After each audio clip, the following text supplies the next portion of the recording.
Minsan nakakapagod maging estudyante, no? Yung tipong kakapasok mo pa lang, uwi ka na. Ikaw, be, para saan ka pumapasok? Para maglaro ng ganda-gandahan, kahit di naman. Para sa pangarap, may, para sa iyo to. Para sa baon, tamang. Para makita ang barkada. Ayaw ko sa inyo. Basta ako, pumapasok lang para... Tagal naman mag-break. Gusto ko na makita mga crush ko. O, diba? Para lang sa mga crush ko. Yung crush ko, varsity player na palaging pinagkakaguluhan.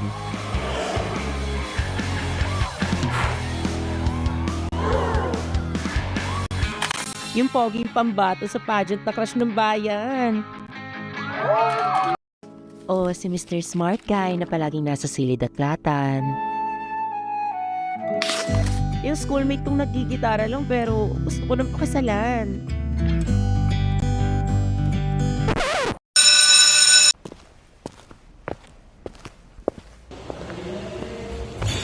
Okay, good afternoon class. Before tayo mag-start ng classes, may konting announcement lang na simulan. Wala po nung una, hindi na maintindihan nararamdaman. Naging Good morning, my name is Cyrus James Villaroy.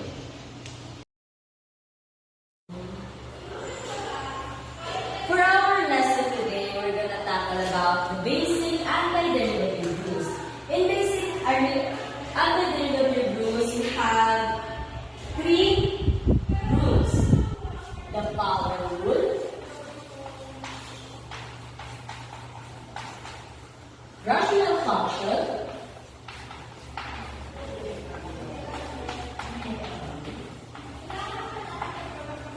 and lastly, the exponential function.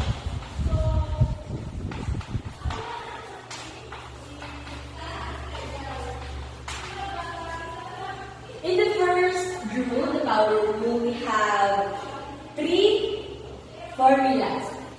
First are the integral of a dx is equals to ax plus c. Next is the integral of x raised to n dx is equals to x raised to n plus 1 over n plus 1 plus c.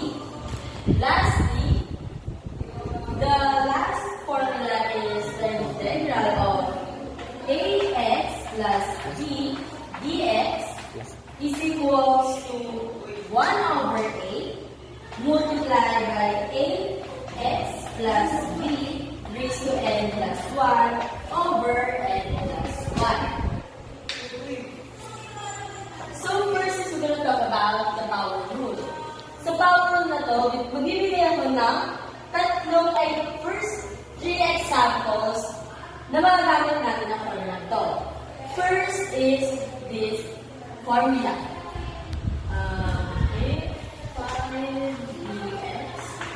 So, magiging answer niyan, substitute mo lang ang value ng A dito.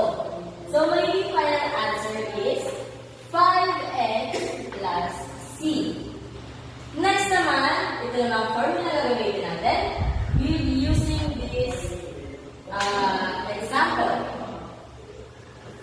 Integral of 5 raised to 1/3 dx is equals to 5 raised to 1/3 plus 1 over 1/3 plus 1. That would be equal to 5 raised to 4/3 over 4 over 3.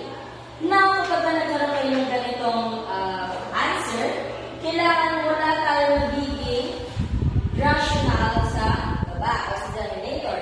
So, ang gagawin natin, itong denominator na 3 is multiply natin dito sa numerator natin 5. So, ang magiging final answer natin is 5 multiplied by 3 is 15. X raised to 4 over 3 over 4. Gets? Last formula for the power rule, we have this one. Now, we with the integral of 6x plus 3 dx, that would be equal to 1 over a, which is the 6. Then, copy this given, 6x plus 3 raised to n plus 1.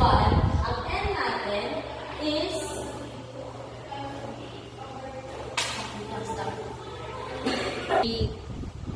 now, for the last formula, in the power rule in basic antiderivative, we have this integral of ax plus b dx is equals to 1 over a x plus ax plus b raised to n plus 1 over n plus 1. Now, to solve this, ito ang magiging given 6x raised to 3 halves plus 3 dx.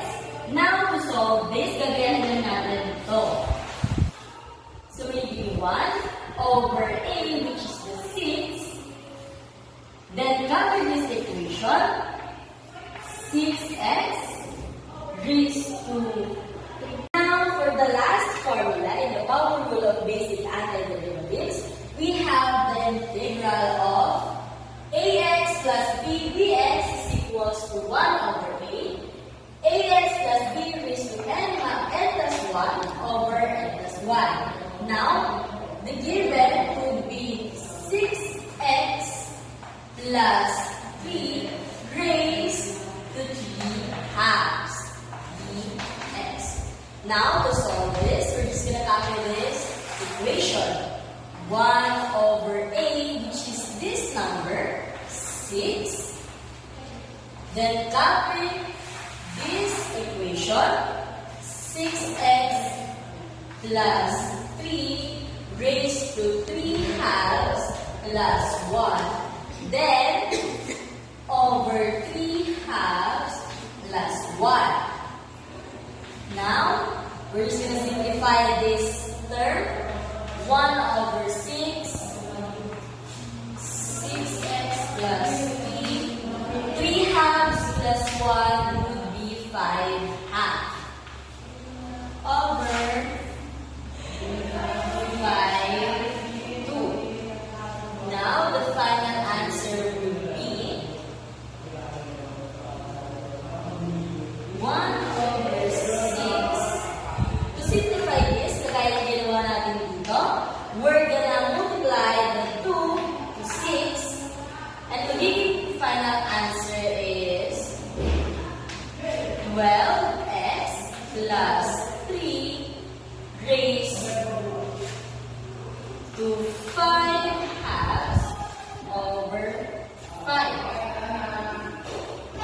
Now that will be the final answer in this last formula. Okay, for our last formula, here in our last rule, which is exponential function, I'm going to give you a given, which is the integral of 6 raised to 7x plus 4 dx. That would be equal to a, which is 6, raised to bx plus b, copy lang to, it's 7x plus 4, over b, which is this number, 7, and 6 plus c. Now, we're done with this lesson. I'm gonna give you an activity. Kumuha ng 1 rule sa sagutan. Na-copy na ba yung formula? Opo. Yes.